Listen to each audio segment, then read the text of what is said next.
ಓಂ ಶ್ರೀ ಗುರು ಬಸವಲಿಂಗಾಯ ನಮಃ. ಸರ್ವರಿಗೂ ಶರಣ ಶರಣಾರ್ಥಿ. ಇವತ್ತು ಜನವರಿ 6. ನಮ್ಮ ಮಹಾಮನೆಯ ದೃಷ್ಟಿಯಿಂದ ಮತ್ತು ಗೊತ್ತಿದ್ದವರಿಗೆ ಇವತ್ತು ಬಹಳ ಮುಖ್ಯವಾದ ದಿನ. ಕರ್ನಾಟಕ ಗಾಂಧಿ ಹರ್ಡೇಕರ್ ಮಂಜಪ್ಪನವರು ದೇಹವನ್ನ ತ್ಯಾಗ ಮಾಡಿದ ದಿವಸ, ಲಿಂಗೈಕ್ಯವಾದ ದಿವಸ. ಹರ್ಡೇಕರ್ ಮಂಜಪ್ಪನವರು ಬಹಳ ಪ್ರಸಿದ್ಧರೇನಾಗಲಿಲ್ಲ ಆಗಿನ ಕಾಲಕ್ಕೆ. ಆಗಿನ ಕಾಲಕ್ಕೆ ಪ್ರಸಿದ್ಧರಿದ್ರೇನು, ಆದ್ರೆ ಈಗ ಜನಾಂಗ ಮತ್ತು ಸರ್ಕಾರ ಅವ್ರನ್ನೇನು ಗುರುತಿಸ್ಲಿಲ್ಲ. ಮೊನ್ನೆ 26 ಡಿಸೆಂಬರ್ 2024 ಮಹಾತ್ಮ ಗಾಂಧೀಜಿಯವರ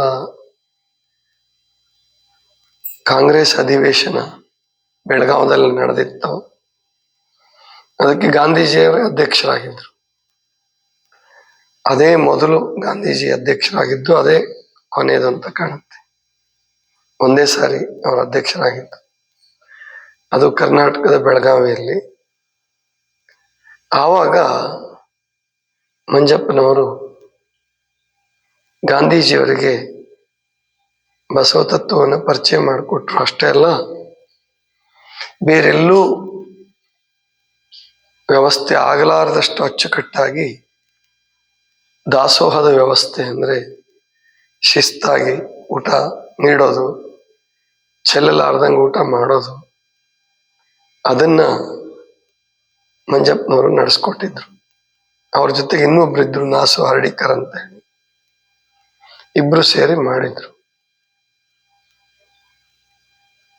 ಸರ್ಕಾರ ಆ ಸಂದರ್ಭದಲ್ಲಿ ಹರ್ಡೇಕರ್ ಮಂಜಪ್ಪನವ್ರನ್ನ ಸ್ಮರಣೆ ಮಾಡ್ತಾ ಬಿಡ್ತಾ ಗೊತ್ತಾಗ್ಲಿಲ್ಲ.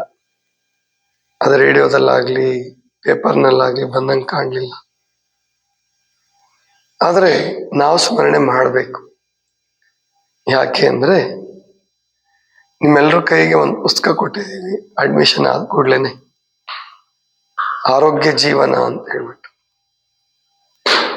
ಆ ಆರೋಗ್ಯ ಜೀವನ ಪುಸ್ತಕ ಬರೆದಂಥವರು ಹರ್ಡೇಕರ್ ಮಂಜಪ್ಪನವರು.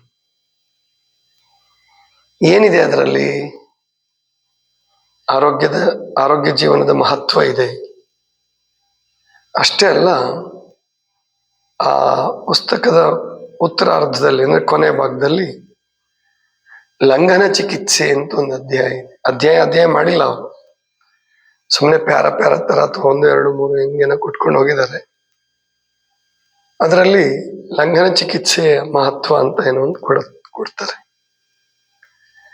ಅದರಲ್ಲಿ ಅವರು 2 ಬಹಳ ಮಹತ್ತರವಾದ ಸಂಗತಿಯನ್ನ ಹೇಳ್ತಾರೆ.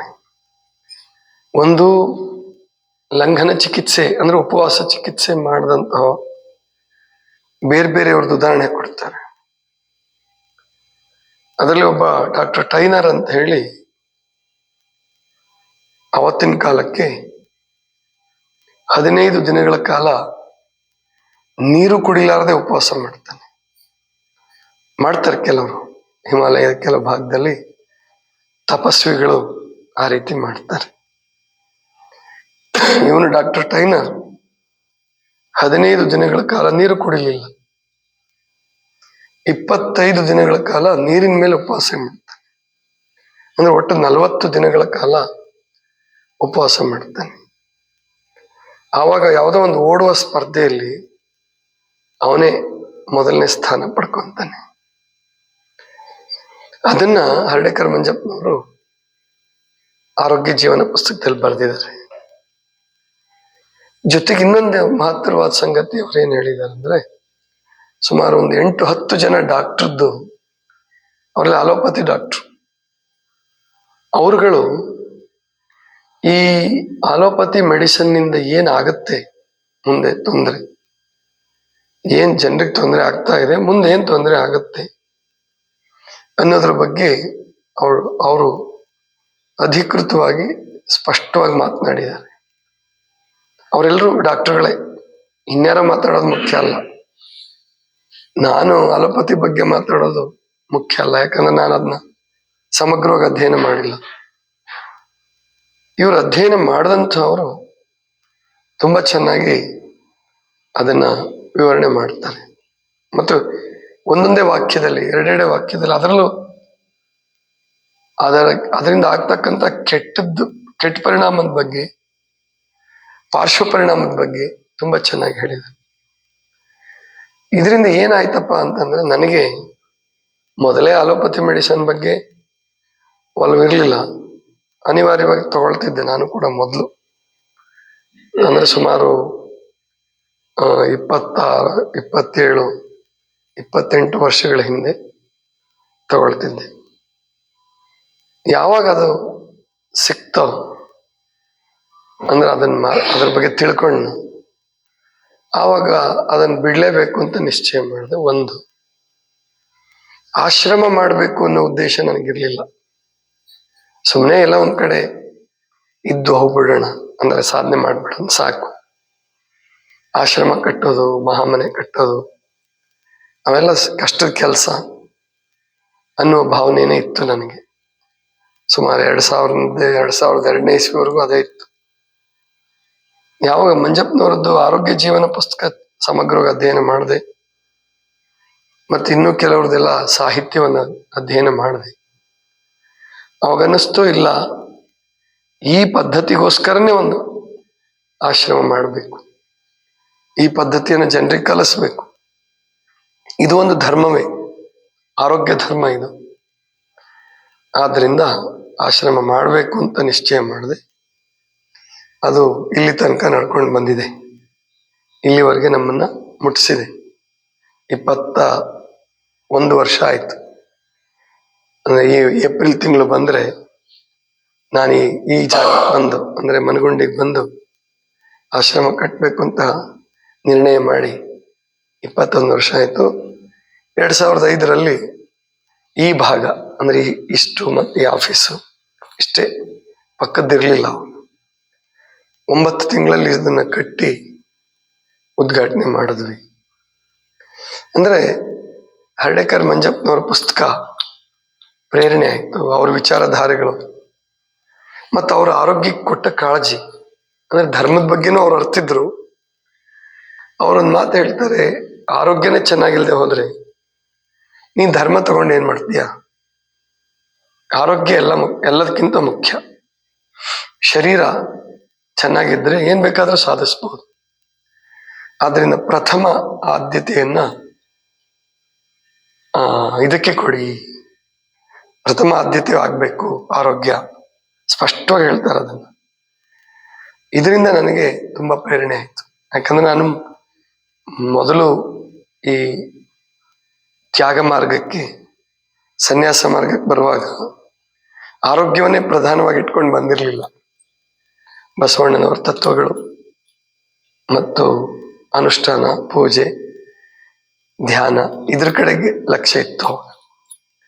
ಅದನ್ನು ಮಾಡಿದೆ ಕೆಲವು ದಿವಸ. ಅವಾಗ ಅನ್ನಿಸ್ತು, ಅನೇಕ ಜನ ಗುರುಗಳದ ಆರೋಗ್ಯ ಕೆಟ್ಟಿದ್ದು ನೋಡಿ, ಮತ್ತು ಯಾವಾಗ ಶರೀರ ಮತ್ತು ಶರೀರ ಕೆಡುತ್ತೋ ಮನಸ್ಸು ಕೆಡುತ್ತೆ. ಪ್ರಕೃತಿ ಧರ್ಮ ಅದು. ನಮ್ ಮನ್ಸು ಕೆಟ್ಟಿಲ್ಲ ಅಂತ ತೋರಿಸ್ಕೊಳ್ಬೋದು, ಆ ಮಾತು ಬೇರೆ, ಕೆಟ್ಟಿರುತ್ತೆ.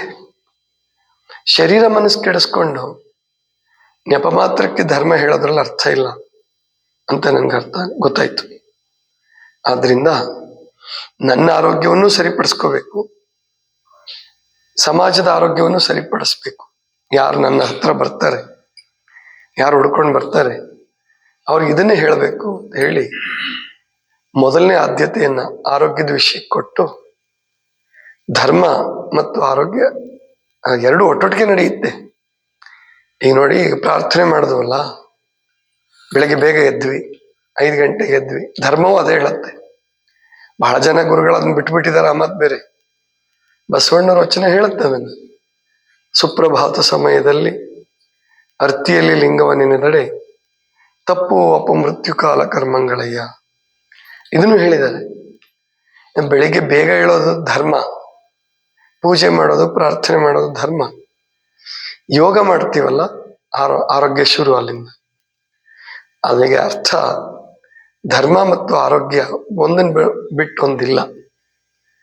ಮತ್ತು ಪೂಜೆ ಮತ್ತು ಯೋಗ, ಆಸನಗಳಿರಲಿ, ಧ್ಯಾನ ಇರಲಿ, ಪ್ರಾಣಾಯಾಮ ಇರಲಿ, ಅವು ಒಂದನ್ನು ಬಿಟ್ಟು ಒಂದಿಲ್ಲ.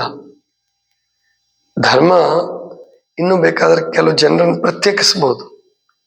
ಲಾಂಛನ ಇಟ್ಕೊಂಡಾಗ ಈ ಲಾಂಛನ ಧರಿಸೋರು ಈ ಧರ್ಮದವರು, ಈ ಲಾಂಛನ ಧರಿಸೋರು ಈ ಧರ್ಮದವರು ಅಂತ ಹೇಳ್ಬೋದು. ಆದರೆ ಯೋಗ ಮಾರ್ಗ ಏನಿದೆಯಲ್ಲ, ಧ್ಯಾನ, ಪೂಜೆ ಅಂದರೆ ಪ್ರಾಣಾಯಾಮ, ಆಸನಗಳು ಮತ್ತು ಆಹಾರದಲ್ಲಿ ಮಿತ ಆಹಾರ, ಶುದ್ಧವಾದ ಆಹಾರ, ಇದೆಲ್ಲ ಯೋಗ ಪದ್ಧತಿ ಹೇಳುತ್ತೆ. ಇದನ್ನ ಆದಿ ಕಾಲದಿಂದ ಹೇಳ್ಕೊಂಡು ಬಂದಿದ್ದಾರೆ. ಭಾರತ ದೇಶದಲ್ಲಿ ವೇದಗಳ ಕಾಲದಿಂದನೂ, ವೇದಗಳು, ಆಗಮಗಳು, ಉಪನಿಷತ್ತುಗಳು ಎಲ್ಲವೂ ಕೂಡ ಇದನ್ನು ಹೇಳ್ಕೊಂತ ಬಂದಿದ್ದಾವೆ.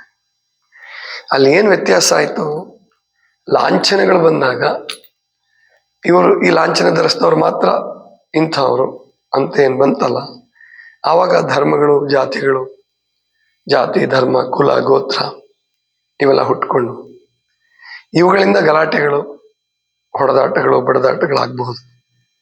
ಆದರೆ ಆರೋಗ್ಯ ಮತ್ತು ಯೋಗದಿಂದ ಆರೋಗ್ಯ ಅಥವಾ ಧ್ಯಾನ ಇವೆಲ್ಲ ನಾವು ಇಟ್ಕೊಂಡಾಗ ಅಲ್ಲಿ ಹೊಡೆದಾಟಕ್ಕೆ ಅವಕಾಶ ಇಲ್ಲ. ಅವರು ಹೊಡೆದಾಡಿದ್ದಾರೆ. ಅವರುವೇ ಬೌದ್ಧರು, ಜೈನರು ಇದಕ್ಕೆ ಮಹತ್ವ ಕೊಟ್ಟರು ಮೊದಲಿಗೆ. ಅದ್ರ ಮುಂದೆ ಹೊಡೆದಾಡಕ್ಕೆ ಹಚ್ಚಿದ್ರು ಮುಂದಿನ ಜನ. ಬೌದ್ಧರು, ಜೈನರು, ಬುದ್ಧ ಮತ್ತು ಮಹಾವೀರ ಬದುಕಿದ್ದಾಗ್ಲೇನೆ ಆ ಒಂದು ವ್ಯತ್ಯಾಸಗಳು, ಹೊಡೆದಾಟಗಳು ಶುರುವಾದವು ಅಂತ ಹೇಳ್ತಾರೆ. ಸ್ಥಾಪಿತ ಧರ್ಮಗಳು ಯಾವಾಗ ಬರ್ತಾವೋ ಆಗ ಹೊಡೆದಾಟಗಳು, ಬಡದಾಟಗಳು ಬರೋದೆ. ಅದಕ್ಕೆ ನಾವು ತಿಳ್ಕೋಬೇಕು, ಯೋಗ ಮತ್ತು ದೇಶ ಪ್ರೇಮ. ನಮ್ಮ ದೇಶ, ಅವಾಗ ನಮ್ಮ ದೇಶ ಅನ್ನೋ ಭಾವನೆ ಇರಲಿಲ್ಲ, ಸಣ್ಣ ಪುಟ್ಟ ರಾಜ್ಯಗಳಿದ್ವು. ಈಗ ರಾಷ್ಟ್ರ ಒಂದು, ಮತ್ತು ಯಾರು ಯಾವ ಹೆಸರಿನಲ್ಲೂ ಹೊಡೆದಾಡೋದು ಕಾನೂನು ಪ್ರಕಾರ ತಪ್ಪು ಅಂತ ಘೋಷಣೆ ಮಾಡಿದೆ ಸಂವಿಧಾನ. ಆದ್ರಿಂದ ಇವತ್ತಿನ ಕಾಲಕ್ಕೆ ಬಹಳ ಅಗತ್ಯವಾಗಿರೋದು ಆರೋಗ್ಯ. ಮತ್ತು ಕೆಡೋದು ಕೂಡ ಆರೋಗ್ಯನೇ. ಆರೋಗ್ಯ ಕೆಡಿಸ್ಕೊಂಡ್ಬಿಟ್ಟಿದ್ದಾರೆ ಬಹಳ ಜನ. ಬೇರೆ ಬೇರೆ ಏನೇನು ಮಾಡಕ್ ಹೋಗಿ ಆರೋಗ್ಯ ಕೆಡಿಸ್ಕೊಂಡಿದ್ದಾರೆ. ಆದ್ರಿಂದ ಹರ್ಡೇಕರ್ ಮಂಜಪ್ಪನವ್ರು ನಮಗೆ ಕಲಿಸೋದೇನಪ್ಪ ಅಂದ್ರೆ, ಆರೋಗ್ಯವೇ ಪ್ರಧಾನ ಆದ್ಯತೆ, ಮೊದಲನೆಯ ಆದ್ಯತೆ ಆಗಬೇಕು. ಅಂತಹ ಮಹಾತ್ಮರು, ಪುಣ್ಯಾತ್ಮರು ದೇಹ ಬಿಟ್ಟಿದ್ದು ದಿನವೂ ಬಹಳ ಮುಖ್ಯ. ಆ ದೃಷ್ಟಿಯಿಂದ ಇವತ್ತಿನ ದಿನ ಅವ್ರನ್ನ ಸ್ಮರಣೆ ಮಾಡಿದ್ವಿ. ನೀವು ಅಷ್ಟೇ, ಇನ್ಮೇಲೆ ಪ್ರಥಮ ಆದ್ಯತೆಯನ್ನ ಆರೋಗ್ಯಕ್ಕೆ ಕೊಡಿ. ಆರೋಗ್ಯದ ಹಿಂದೆ ಎಲ್ಲದೂ ಬರ್ತದೆ. ಧರ್ಮ ಬರುತ್ತೆ, ಯೋಗ ಬರುತ್ತೆ, ಪ್ರೀತಿ ಬರುತ್ತೆ, ಎಲ್ಲದೂ ಬರುತ್ತೆ. ಆರೋಗ್ಯವೇ ಮೊದಲನೆಯ ಆದ್ಯತೆ ಆಗಲಿ. ಇದಿಷ್ಟು ಇವತ್ತಿನ ಚಿಂತನ. ಸರ್ವರಿಗೂ ಶರಣ ಶರಣ.